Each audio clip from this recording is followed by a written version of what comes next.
All right, guys, we are back for part 2 with Billy Fitzgerald talking about hip motion. All right, so we talked about it in part 1. If you did not see that video, go watch it. I will link it in a card up here. It's going to be very important, and we're going to continue talking about how those hips move. Again, really misunderstood topic. One last time, we're going to talk about, we have our Illinois PGA Birdie for Charities event. If you're interested in donating, you can check that down in the description below, going to Lurie's Children's Hospitals, a couple other organizations that I really love that we partner with. So you can read all about that in the description. And if you're interested, please go ahead and check out how you can donate. If you're not interested, but you want to wish me luck, because I am going to play 90 holes on October 23rd, and you're hoping I make it through it, I'll take that as well. Leave a comment down below, and that always helps as well. But without further ado, let's get back out to Chicago, Beverly Country Club, beautiful place, and let's talk with Billy Fitzgerald, continuing on with hip depth.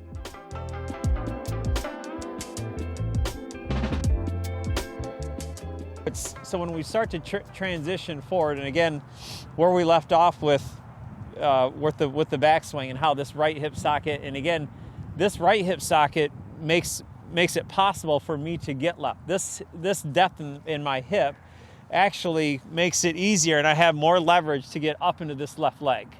Okay, so that's what happens when we transfer, and it actually should be pretty easy for you to get to your left foot, because as I'm swinging back and I'm pushing away from the club and I'm pushing this hip away, and all of a sudden I keep pushing, and this golf club, the momentum of the club is going to start to go this way, and it all automatically puts me up to this left leg here.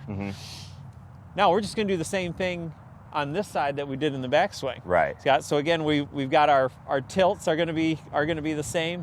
We're going to push this left hip now out of the way, and what I see more than anything is that when you swing back, and I have my right hip socket and I get up to my left, this is pushing away. This thigh is moving down.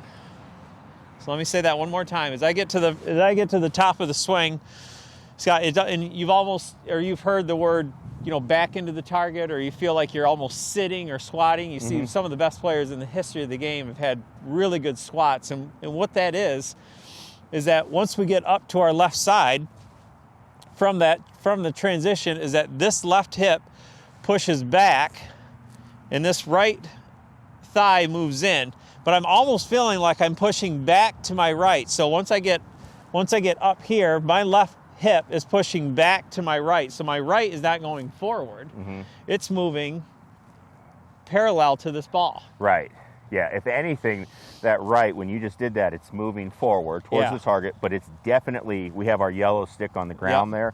It is not crossing that line. If anything, it's getting away from that line. Yeah, so if I were to make a swing back, Scott, see my left leg is going to push my left hip out of the way, and I feel like I'm almost going to sit, because I feel like my right foot is moving in the ground. I almost feel like this foot here is turning into the ground. What it's not doing is I don't get here and push my left hip back and make my right hip go this way. Right. I don't want to see, in other words, when I look at video and I work with people, especially really good players, from where my right hip started, it can't be any closer to the ball when I hit the ball. Right. If it is, I'm running out of room, and all of a sudden I get closer to the ball, and now the face is behind. Everything's got to stop so I can catch the face up. Right. Yeah, and the other thing, do that one more time as you transition. This is something I'll tell people, especially if they're really struggling to get this concept. I'll just say, if I took your club from you for a sec, what would you do if I had you you got to bend over and pick something up off of the ground. So what you would do is you would start squatting, and you would actually, forward bend a little bit, right?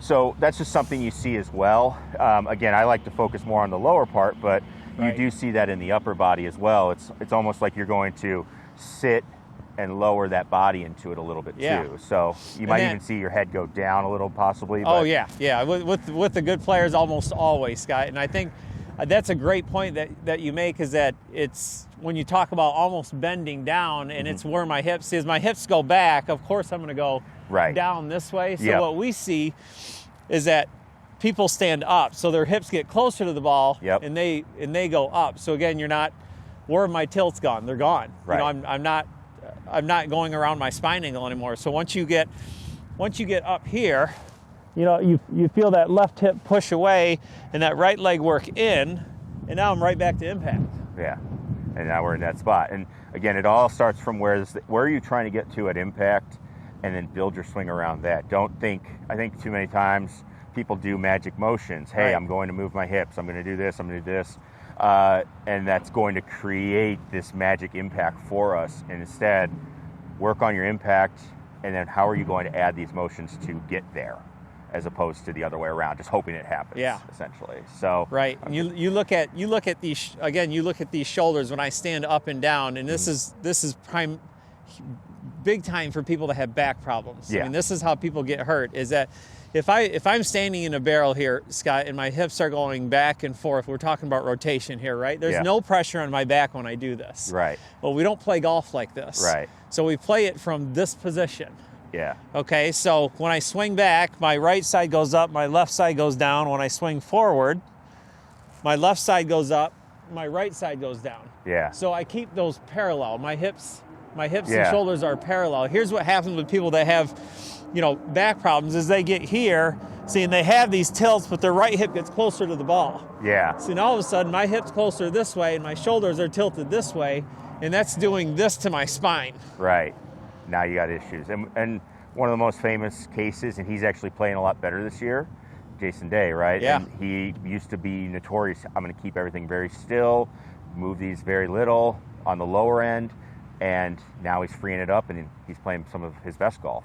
So right. we're yeah. seeing that a lot. Yeah. Right? I mean, that's where you've got to be careful with that. So again, when you get these, when you're going forward, it's get to your backswing, you're up to your left. So the more you can get your right hip socket out of the way, you have leverage to get to that left.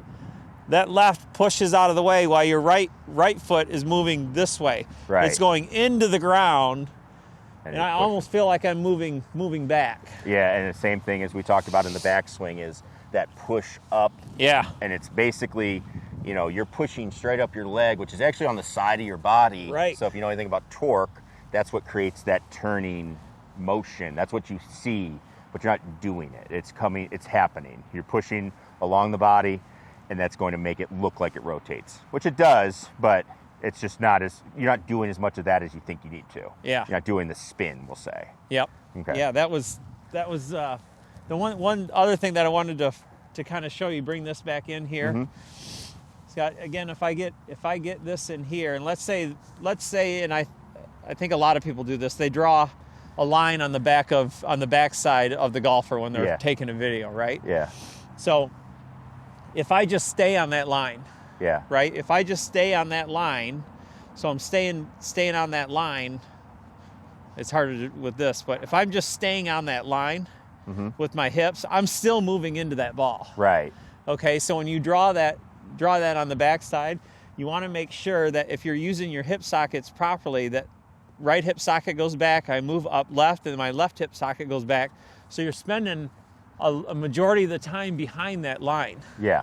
Most people are, you need to be farther away typically than you think Yeah. from the ball. Okay. Again, it's not a full circular motion. That's just Right. not what's happening. They're moving, like you said, it's oblong. It's, hey, we're moving in kind of this kind of weird, kind of steppy pattern almost. It's like, hey, this is going back, then this goes back. Right. As you go. So And I think if you get into, just rotation, you're you're going to be in for a world of hurt because it's a way to look at it, but I think it's going to make you worse than better. All right, guys, so that is what we see with those hips. Again, it's more about how they tilt and set in those hip sockets, not necessarily the rotation that everybody thinks it should be. That leads to a lot of problems, a lot of inconsistencies. So we are going to have a part 2 to this video because this one was just jam-packed with so much information. I just wanted to go ahead and let you digest it, and then we will bring it back. So make sure you click that subscribe button if you're not a subscriber already, and make sure you head over and check out Billy's channels and his Instagram and all that. He has a lot of great advice on there, so